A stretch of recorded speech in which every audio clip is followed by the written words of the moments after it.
금년 한 해는 전 세계가 코로나 바이러스 19라는 전염병으로 지금까지와는 전혀 다른 삶을 살고 있다고 해도 과언이 아닐 것입니다. 지구상의 온 나라가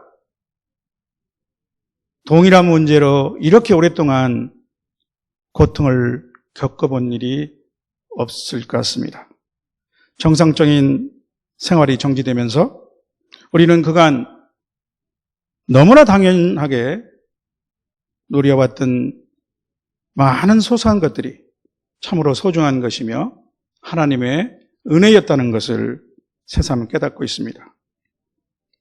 또 특히 한국교회는 방역에 있어서 마치 전염의 취약지나 주범인 듯한 누명까지 쓰게 되면서 사회로부터 따가운 시선을 받고 있으며 식당이나 카페, 클럽보다도 앞서 각종 모임을 중지당하게 되었고 이제 비대면 예배까지 받아들여야 하는 수모를 당하게 되었습니다. 그러나 코로나19는 적어도 한국 교회와 성도들에게는 교회를 사랑하시는 하나님의 준엄한 경고와 사랑의 채찍으로 받아들여야 할 것이라고 저는 생각합니다. 그동안 한국 교회는 외적 번영은 있었으나 세상 것들이 교회 안에 많이 들어왔습니다. 또 성도들은 교회 안에서는 열심히 있었으나 교회 밖에서는 소금과 빛의 역할을 다하지 못했습니다. 맛을 잃은 소금은 땅에 버려져서 밟힐 수밖에 없는 것이죠. 이제 다행히 많은 교회와 성도들은 교회의 본질과 사명, 그리고 성도로서 삶의 태도와 방향 등 본질적인 문제들에 대해서 진지한 성찰을 시작하고 있습니다. 저는 주님의 십자가 앞에서 그간 스스로의 잘못을 회개하고 또한 나라와 민족을 위해서 기도하는 교회가 그리고 성도들이 많아질 때 비로소 코로나19는 이 땅에서 물러날 것이라고 생각합니다. 이러한 상황에서 오늘 본문 말씀을 통하여 성도들에게 주시는 하나님의 음성에 귀를 기울이는 시간이 될 수 있기를 바랍니다. 저는 오늘 설교의 제목을 유아적 신앙에서 성장하라고 붙여봤습니다. 오늘 말씀은 유아적인 신앙을 벗어나지 못하고 있는 사람들에게 대해서 1차적으로 말씀하고 있습니다. 그리스도인이 된다는 것은 우리가 다 잘 아는 대로 영적으로 새로운 피조물이 되는 것을 의미합니다. 주님은 니고데모와의 대화에서 이것을 거듭난다라고 표현하셨습니다. 모든 사람은 모태로부터 태어나지만 하나님 나라에 들어갈 수 있기 위해서는 물과 성령으로 다시 태어나야 하기 때문이라고 말씀하셨죠.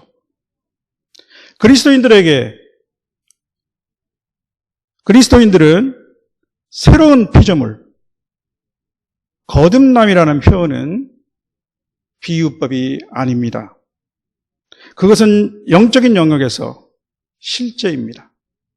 예수님을 나의 구주로 영접한 사람들은 영이 살아나고 자신이 이전과는 전혀 다른 새로운 사람이 된 것을 알 수 있게 되죠.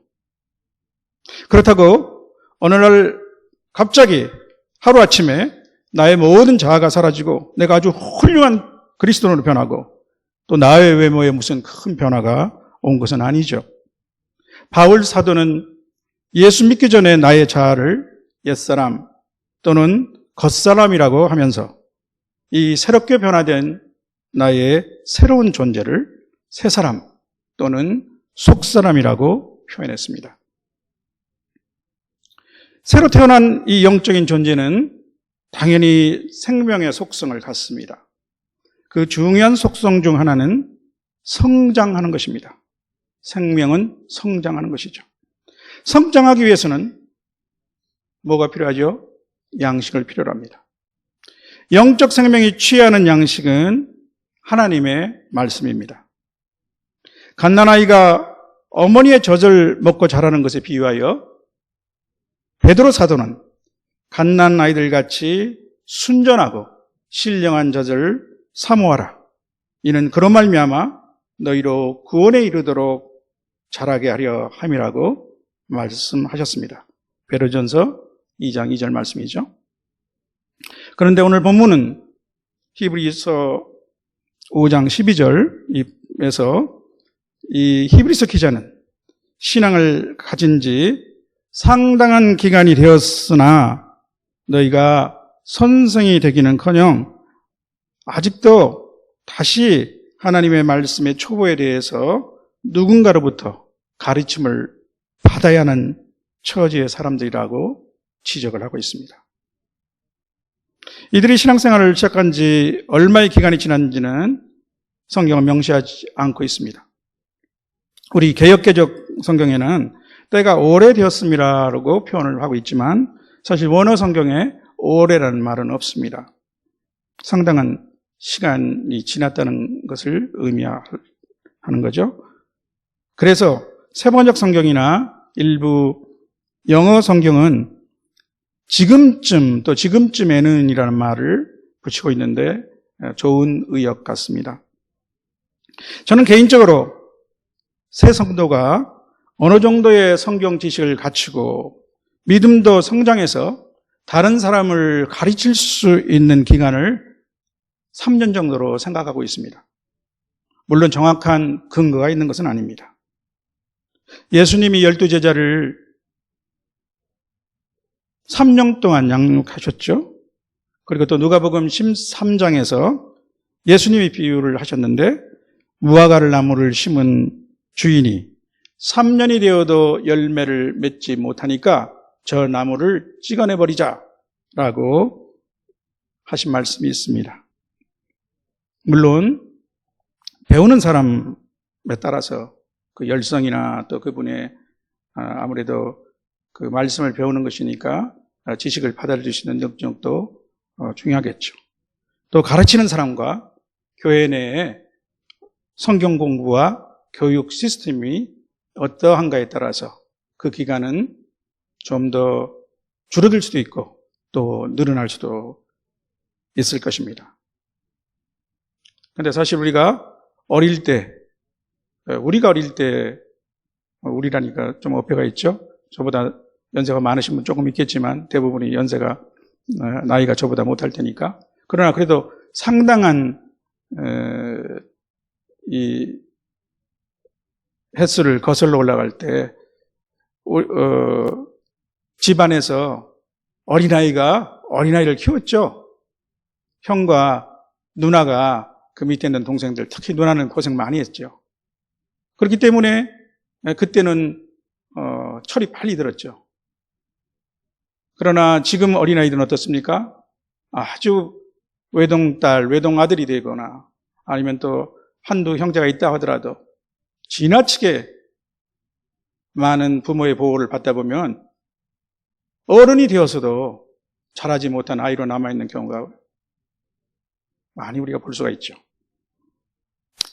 또한 참고로 말씀을 드리면 3세기 초에 나온 사도전성이라고 하는 문서가 있습니다. 근데 그 문서에서는 초대교회 얘기가 좀 나오는데 초대교회는 교리문답을 통과한 사람에게 3년에서 5년 정도에 걸쳐서 집중 교육을 시킨 후에 비로소 세례를 주고 성도로 받아들였다고 합니다.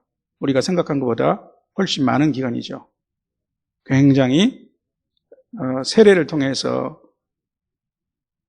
그리스도인을 동료로 받아들이는데 초대교회는 굉장히 신경을 쓰고 또 신중했다는 것을 엿볼 수 있습니다.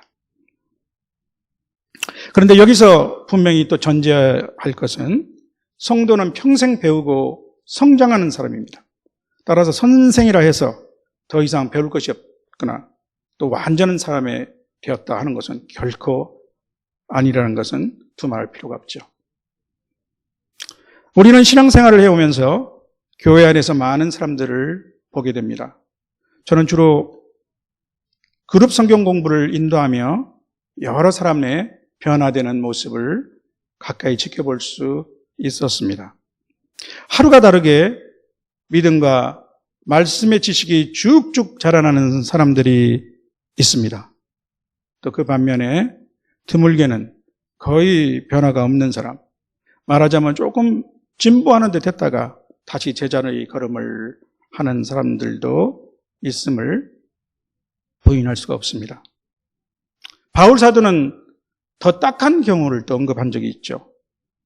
거짓 교사들의 유혹에 빠진 어떤 여인들에 대해서 이렇게 말했습니다. 그들은 항상 배우나 끝내 진리의 지식에 이를 수 없느니라. 디모데후서 3장 7절 말씀이죠.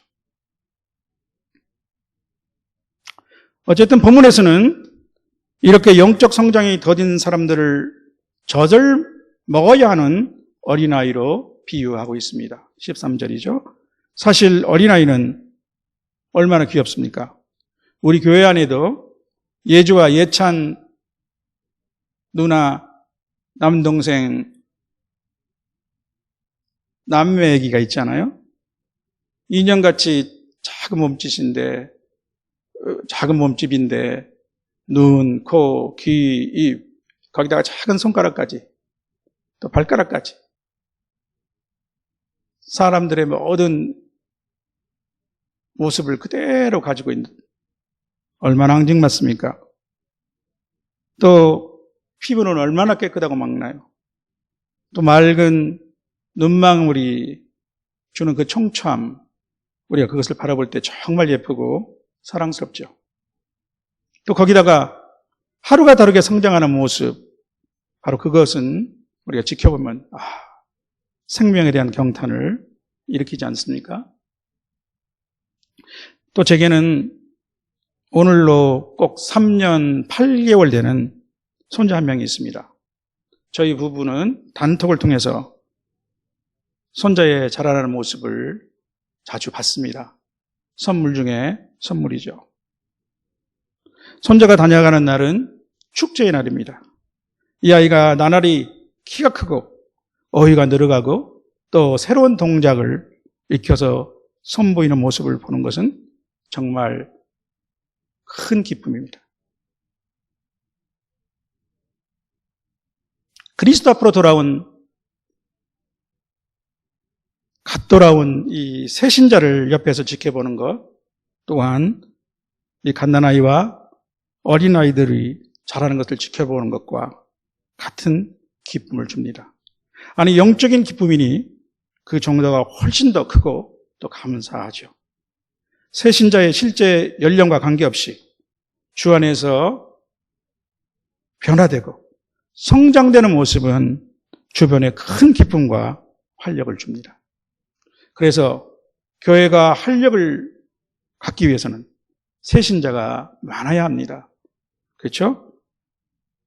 그런데 예주와 예찬이 그리고 저희 손자, 이 어린아이들이 그 모습이 아무리 귀엽고 앙증맞고 예쁘다고 할지라도 이들이 더 이상 자라지 않는다면, 그리고 이 상태로 그대로 머물고 있다고 하면 어떻게 될까요?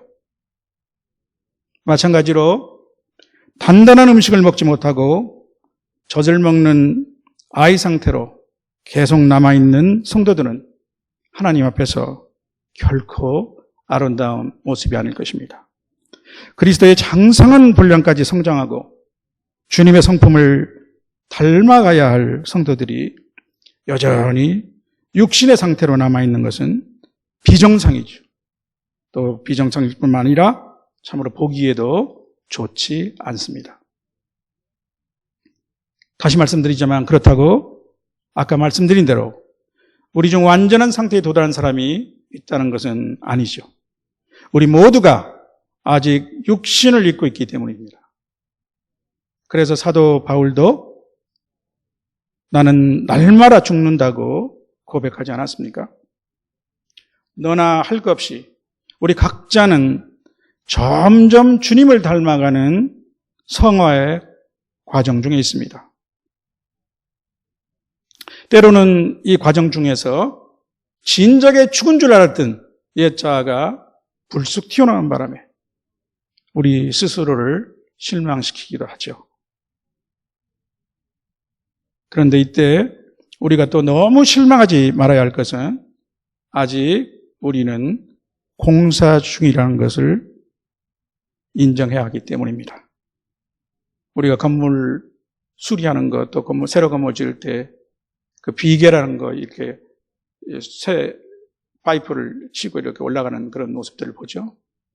공사 중일 때는 그렇게 흉한 모습들이 있는 겁니다. 나중에 완전한 공사가 끝나면 우리가 그런 비계를 다 치우고 깨끗하고 완성된 그런 건물을 보게 되는 거죠. 혹시 또 주변 다른 사람들의 미성숙한 모습이 보여질 때도 마찬가지로 저분도 아직 공사 중이구나 이런 생각을 한다면 우리가 그렇게 실망할 것도 더군다나 비난할 것은 더욱 아닐 겁니다. 그런데 신앙생활의 연수가 상담함에도 불구하고 아직도 성경 말씀을 남의 도움 없이는 전혀 깨닫지 못하고 교회 예배는 열심히 참가하느다나 성격과 인품 그리고 가치관은 여전히 구태를 벗어나지 못하고 있는 사람들이 있다는 것이 문제입니다. 그러면 본문은 성도들이 계속 젖먹이 상태를 벗어나지 못하는 이유가 무엇이라고 말하고 있습니까? 13절에 보면 이들은 의의 말씀을 경험하지 못한 사람이라고 합니다. 또 반면 14절에서는 이와 대조하여 장성한 사람을 묘사하고 있는데 단단한 음식은 장성한 자의 것이라고 하고 합니다. 그럼 이 장성한 사람들은 어떠한 사람들입니까? 그들은 지각을 사용함으로 연단을 받아 선악을 분별하는 자라고 합니다. 언뜻 쉽게 들어오는 표현이 아니죠. 개역개정의 표현이 조금 어렵습니다. 그래서 좀 더 쉽게 번역된 우리말 성경의 번역을 보면요.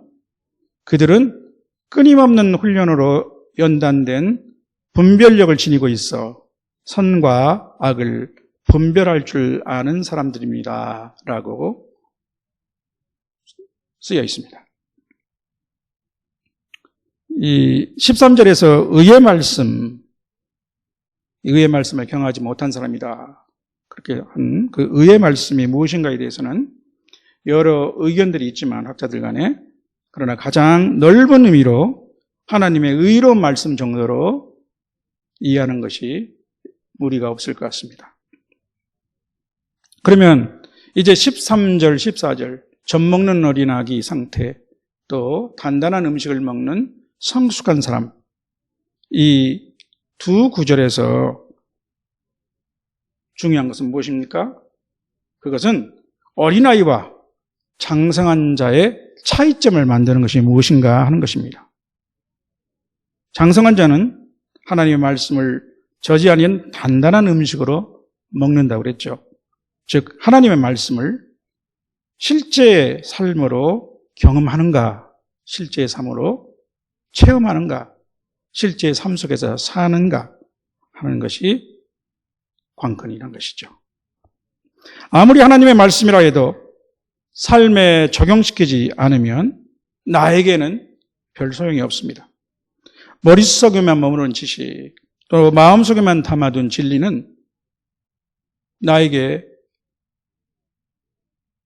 힘을 내지 못하죠. 우리의 영혼을 살찌우고 성장케 하는 양식이 될 수 없는 것입니다. 하나님의 말씀은 순종하고 실천해봐야 합니다. 하나님의 말씀에 나를 맡기고 필요하다면 불편도 손해도 불이익도 때로는 재산과 목숨을 잃을지도 모르는 그 위험을 감수할 때 그때서 우리는 비로소 하나님의 말씀을 체험하고 또 성장할 수 있는 것이죠. 하나님의 말씀은 그 말씀대로 살아볼 때 우리는 그 말씀의 진리성을 체험하게 될 것입니다. 또한 여러 가지 다른 상황에서 성령께서 우리에게 깨우쳐 주시는 말씀을 듣기 시작할 때 운동선수들이 훈련하는 것처럼 말씀은 우리를 단련시키고 더 높고 원숙한 경지로 우리를 이끌어갈 것입니다. 이러한 말씀은 아마 실제로 이 말씀대로 살아보고 또 그러한 가운데 정말 하나님의 말씀이 진리구나, 하나님의 말씀이 살아있구나 하는 것을 체험하신 여러분들 다 동의할 수 있을 것입니다. 그러면 말씀을 체험하고 말씀을 살아본다는 의미는 무엇인가요? 간단히 예를 들어보겠습니다. 도저히 기뻐할 수 없는 상황에서 항상 기뻐하라는 말씀에 순종하여 기뻐해보는 것입니다. 당장 기도 응답이 없을 뿐 아니라 오히려 상황이 더 꼬이고 나빠져가는 것 같지만 쉬지 말고 기도하고 또 객관적 상황은 우리를 실망케 하고 불평할 수밖에 없는 상황이라고 할지라도 범사에 감사해 보는 것이죠. 감사하는 것이죠. 또한 때를 얻든지 못 얻든지 말씀을 힘써 전파하는 것입니다. 전도 많이 해보셨죠? 정말 전도만큼 우리를 주님의 심장과 더욱 가깝게 하고 우리를 성정케 하는 것이 없음을 실제로 해본 사람들은 다 알 것입니다. 아무튼 이것이 단단한 음식을 먹는 성숙한 자의 모습입니다. 또한 본문 14절은 성숙 또는 성장한 자들은 결국 선과 악을 분별할 수 있는 능력을 찾게 된 자라고 말씀하고 있습니다. 사실 선과 악을 분별하는 것은 일반적으로 유아기를 벗어나 성년이 되었다는 것을 의미하기도 합니다.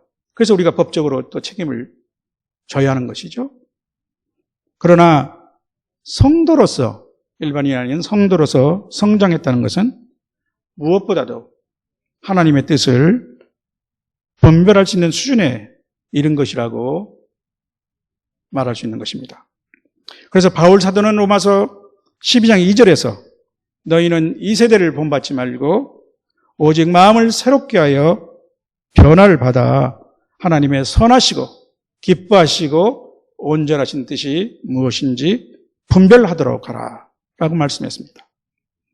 또한 바울 사도는 삶의 기준으로 옳고 그름을 넘어서서 덕을 세우고 남의 유익을 구할 것을 제시하셨죠.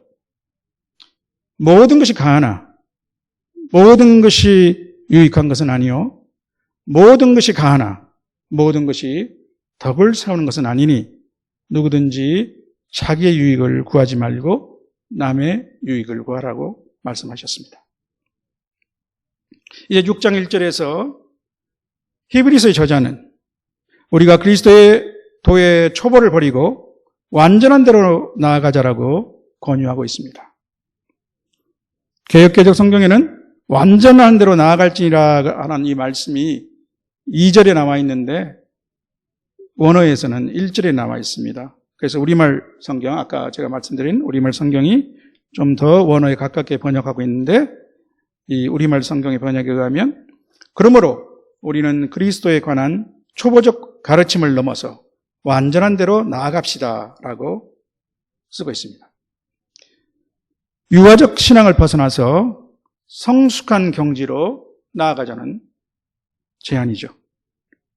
여기서 그리스도의 도의 초보를 버리고라고 하는 말은 완전히 버리거나 무시하라는 뜻이 아니죠.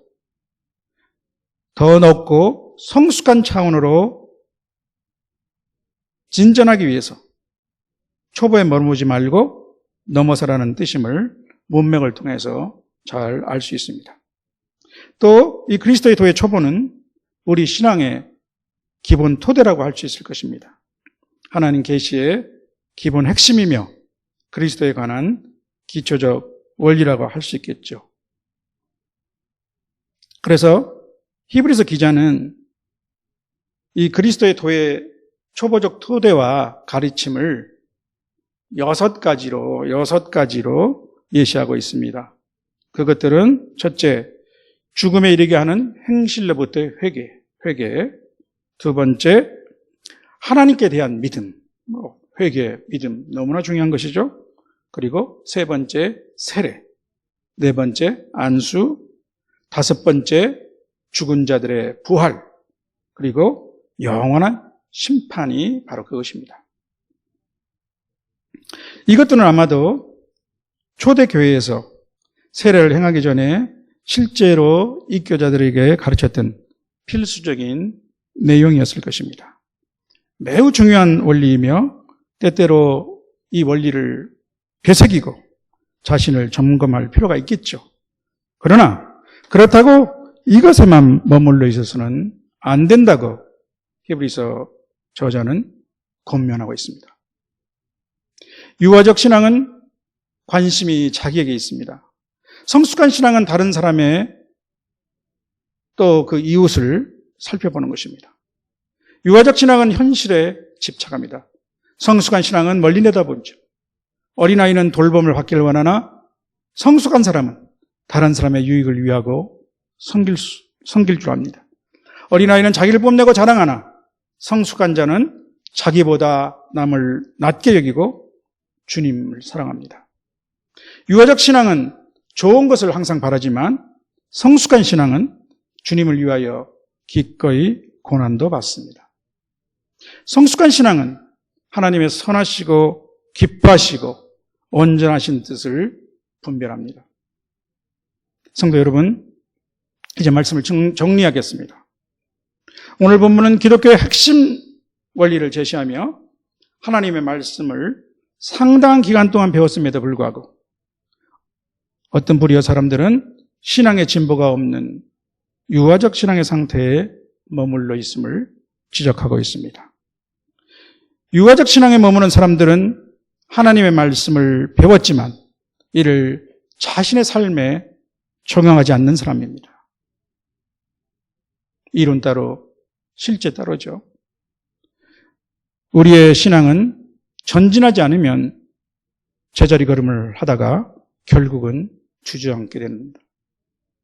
오늘날 외형적 번영을 자랑하는 한국교회와 또 종교활동에 열정적인 성도들은 많지만 우리 사회에 대한 교회의 선한 영향력은 너무나도 미미함을 우리는 절감하고 있습니다. 그 이유는 무엇입니까? 교회 안에만 머물러 있는 신앙, 머리 안에서만 있는 하나님의 말씀은 생명력을 잃어버리기 때문이 아닐까요? 오늘의 말씀은 우리에게 이러한 초보 단계를 벗어나 완전함, 성숙함의 경지를 향해 나아갈 것을 촉구하고 있습니다. 이제 우리 각자가 나의 신앙의 수준은 어디에 와 있는지를 한번 점검해보고 하나님의 말씀에 대한 순종과 실천을 통하여 성숙함으로 나아가는 저와 여러분이 되기를 주님의 이름으로 축원합니다.